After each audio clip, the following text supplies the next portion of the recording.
Hello guys, कैसे हैं आप लोग। उम्मीद है सब लोग खैरियत से होंगे। तो आज की हमारी वीडियो का टॉपिक है एम एस एक्सेल। तो आज की इस वीडियो में हम जानेंगे कि एम एस एक्सेल क्या है और ये किस मकसद के लिए यूज़ होता है, और इसका थोड़ा सा इंट्रोडक्शन देखेंगे।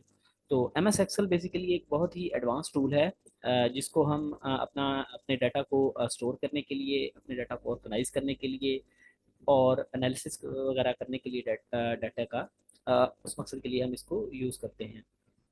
तो आइए देखते हैं। तो मैं ये स्टार्ट के बटन के ऊपर क्लिक करूंगा, एम एस एक्सेल को ओपन करूंगा। तो ये आपके सामने एम एस एक्सेल ओपन हो गया है। तो इस बेसिकली एम एस एक्सेल को हम ज़्यादातर ऑफिस में यूज़ करते हैं, लेकिन कुछ लोग इसको घरों में भी यूज़ करते हैं डिफरेंट मकसद मकासद के लिए। तो ये आपके सामने एम एस एक्सेल ओपन हो गया। तो ये सबसे ये टॉप के ऊपर ये यहाँ पे आपको ब्लैंक वर्क लिखा हुआ नज़र आ रहा होगा। तो ये एक टेम्पलेट है जो कि ब्लैंक होगा बिल्कुल। ठीक है, इसके अलावा भी यहाँ पे डिफरेंट तरह के आपको टेम्पलेट्स मिल जाएंगे। जैसे कि यहाँ मैं ये मोर टेम्पलेट्स के ऊपर क्लिक करूँगा। तो यहाँ आपको ऑलरेडी बने हुए डिफरेंट किस्म के टेम्पलेट्स मिल जाएंगे। जैसे कि ये सिंपल एक लिखा हुआ है कि सिंपल गैंट चार्ट है। ठीक है, इसके अलावा वीकली स्केड्यूल प्लानर है। ठीक है, तो यानी कि ये एक ऑलरेडी बने हुए एक टेम्पलेट्स हैं। तो इसके अलावा हम यहाँ पर अपनी ज़रूरत के मुताबिक अगर हमें कोई एक स्पेसिफिक चाहिए कोई टेम्पलेट, तो उसको भी हम सर्च कर सकते हैं। फॉर एग्जांपल जैसे मुझे बजट से रिलेटेड कोई टेम्पलेट चाहिए, तो मैं यहाँ उसको सर्च करूँगा। तो ये यहाँ मेरे सामने मुख्तलिफ टेम्पलेट्स निकल आएंगे बजट से रिलेटेड। ठीक है, तो जो अपनी ज़रूरत के मुताबिक मैं उसको यूज़ कर सकता हूँ। जैसे कि अगर ये सबसे टॉप के ऊपर है पर्सनल मंथली बजट, तो मैं इसको यूज़ कर सकता हूँ अगर मुझे ये इससे रिलेटेड कोई टेम्पलेट चाहिए। ठीक है, उसके अलावा ये नीचे आपको नज़र आ जाएगा बिजनेस बजट। ठीक है, और वीकली टाइम शीट है। ठीक है, तो मुख्तलिफ किस्म के टेम्पलेट ऑलरेडी बने हुए यहाँ पे आपको मिल जाएंगे इजीली। ठीक है, तो हम एक ब्लैंक पर के ऊपर चले जाते हैं। मैं इसके ऊपर क्लिक करूंगा। तो ये मेरे सामने एक्सेल की एक शीट ओपन हो गई है। ठीक है, वर्कशीट। ठीक है, एक ओपन हो गई है। तो हम देख लेते हैं कि इसके ऊपर क्या चीज़ें हैं। ठीक है, इसका थोड़ा सा इंट्रोडक्शन देख लेते हैं। तो ये सबसे आपको टॉप के ऊपर नज़र आ रहा होगा, ये ऑटो सेव का एक ऑन ऑफ का बटन है। तो इसके साथ में ये आपको नज़र आ रहा होगा, ये कोई भी ये जो आप इसके ऊपर वर्किंग के बाद अगर आप इस शीट को सेव करना चाह रहे हैं, तो ये डायरेक्टली आप इसको यहाँ से सेव कर सकते हैं। तो ये जो इससे नेक्स्ट है, ये अनडू का एक बटन बना हुआ है, आइकन बना हुआ है। उसके साथ है रीडू का।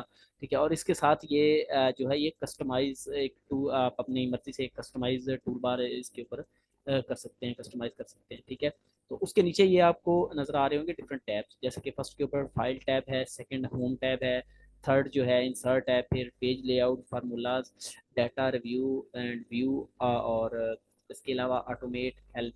तो ये टैब्स हैं। ठीक है, तो डिफरेंट टैब्स आपको ये यहाँ पे नज़र आ रहे हैं। तो इन टैब्स के अंदर ये आपको जो ये कोई एक पट्टी नज़र आ रही है, तो इसको रिबन बोलते हैं ठीक है, तो ये हर टैब में आपको नज़र आएगी, ये एक रिबन है। ठीक है, इसमें आपको डिफरेंट ये आइकन्स वगैरह नज़र आ रहे होंगे जो कि डिफरेंट पर्पस के लिए यूज़ करते हैं। जो भी कोई इसको यूज़ कर रहा होता है अपने ज़रूरत के मुताबिक। तो इस टैब के अंदर ये रिबन है, और ये रिबन जो है आगे मज़ीद फिर ग्रुप्स में डिवाइडेड होते हैं। जैसे कि फॉर एग्जांपल एक ग्रुप ये है, और इसमें ये आगे आपको एक ये बारीक सी एक लाइन नज़र आ रही होगी।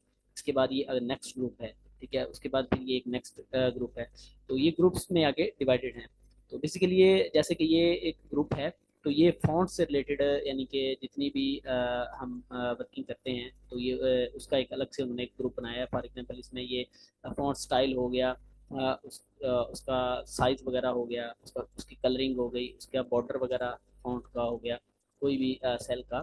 तो ये उस पर उसका एक उन्होंने ग्रुप बनाया हुआ है। ठीक है, तो उसके बाद आगे इसमें अगर हम देखें, तो इसमें बेसिकली ये जो शीट है, ये इसमें दो चीज़ें होती हैं, एक कॉलम और एक रोज। तो कॉलम्स जो हैं ये बेसिकली उन्होंने एक्सेल में यानी कि अल्फ़ाबेट्स ABC इनके नेम दिए हुए हैं। ठीक है, तो ये जो कॉलम्स हैं ये बेसिकली ऊपर से ये नीचे की तरफ जो हैं इनको कॉलम्स बोलते हैं। तो ये ए से स्टार्ट होते हैं और आगे ये एंड तक चलते जाते हैं। ठीक है, आप जितने मर्जी इसमें कॉलम्स ऐड कर सकते हैं। ठीक है, कम भी कर सकते हैं और इनको ऐड भी कर सकते हैं। इसके बाद ये आ जाती हैं रोज़, क्योंकि ये आपको लेफ्ट साइड पे ये नंबरिंग नज़र आ रही है 1 2 3 4, तो ये बेसिकली रोज़ हैं, रो 1 रो 2 रो 3। ठीक है, तो ये बेसिकली ये जो शीट है ये पूरी कॉलम्स और रो से मिलकर बनती है। तो उसके बाद ये आपको बॉक्सेस नज़र आ रहे होंगे, तो ये इन बॉक्सेस को सेल्स बोलते हैं। लाइक ये एक सेल है, इस तरह ये अगर इस सेल को अगर हम नेम देना हो, इसका एक नेम होगा हर एक सेल का, तो वो इसका अगर हम देखना चाहें तो ये एच कॉलम है। ठीक है, और इस तरफ से लेफ्ट साइड से ये 4 रो है, तो इस सेल का नेम होगा H4। ठीक है, तो ये इस तरह से एक सेल बनता है। ठीक है, इसके अलावा मैं इसमें यानी कि एक रेंज भी सिलेक्ट कर सकता हूँ। फॉर एग्जांपल मैं किसी एक रेंज जो होती है वो मतलब उसमें कॉलम्स और रोज मिलके एक मैं मिला के उनको एक सेलेक्ट करता हूँ, तो एक रेंज मतलब उसको बोलते हैं। जैसे कि फॉर एग्जांपल मैं यहाँ से इसको सेलेक्ट करता हूँ, तो मैं इसको इस तरह से आगे ड्रैग कर लेता हूँ यहाँ तक, तो ये एक मेरी पूरी एक रेंज होगी। तो ये रेंज कुछ भी हो सकती है, मतलब आप अपनी अपनी मर्ज़ी के मुताबिक इसको सेलेक्ट कर सकते हैं, कम या ज़्यादा भी कर सकते हैं। इस तरह ये भी एक रेंज है, ये भी एक रेंज हो गई। यानी कि इसमें दो कॉलम्स ऐड हो गए और इसमें तकरीबन ये 4 के करीब रोज़ हो गई ऐड, तो ये एक रेंज है। ठीक है, तो बेसिकली और इसके अलावा ये यहाँ आपको नीचे जो है ये इसको आप यानी कि जूम इन जूम आउट भी कर सकते हैं। ठीक है, तो इसके अलावा इसका जो व्यू वगैरह है उसको आप चेंज भी कर सकते हैं। ठीक है, तो ये यहाँ पे आपको नज़र आ रहा होगा, आप अगर आगे की तरफ इसको मूव कर के देखना चाह रहे हैं अगले कॉलम्स, या नीचे की तरफ इसको ड्रैग करेंगे, स्क्रॉल डाउन करेंगे, तो ये आपको नीचे जो जितनी भी रोज होंगी आगे तक ये दिखाएगा। ठीक है, उसके अलावा ये यहाँ पे आपको शीट का नेम नज़र आ रहा होगा, शीट 1। ठीक है, तो इसके साथ आपको ये प्लस का एक आइकन नज़र आ रहा होगा। मैं इसमें एक और शीट भी ऐड कर सकता हूँ, जितनी चाहें आप ये शीट इसमें आगे तक ऐड कर सकते हैं। ठीक है, तो इस शीट को मैं रीनेम वगैरह भी कर सकता हूँ। ठीक है, इसको मूव और कॉपी भी कर सकते हैं, इसको हाइड भी कर सकते हैं। ठीक है, इसको डिलीट भी कर सकते हैं। ठीक है, और ये इस शीट में डिफरेंट फंक्शन के आप अकॉर्डिंगली ये हम आगे सीखेंगे 1 बाय 1। ठीक है, तो ये आप इसमें कर सकते हैं। ठीक है, तो ये एक इसका इंट्रोडक्शन था सिंपल सा। तो बाकी आगे मज़ीद हम इसके बारे में देखेंगे, सीखेंगे इसके बारे में, मैं भी और आप भी। तो वीडियो को लाइक करें, शेयर करें और चैनल को सब्सक्राइब करें। बहुत शुक्रिया।